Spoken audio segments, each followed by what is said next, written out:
ang gawin mong savings, hindi lang savings ng pera, kundi savings ng spiritual wealth.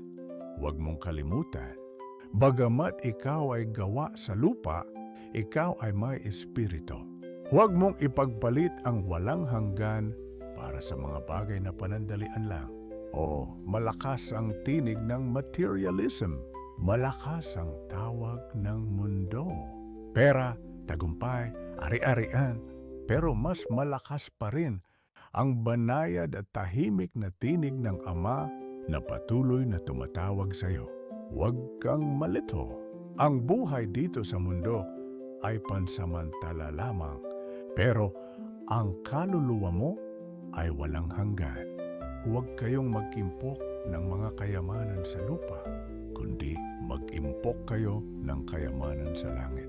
Matthew 6:19-20. Tanong, kung susukatin ang buhay mo ngayon, mas may ipon ka ba sa lupa o sa langit?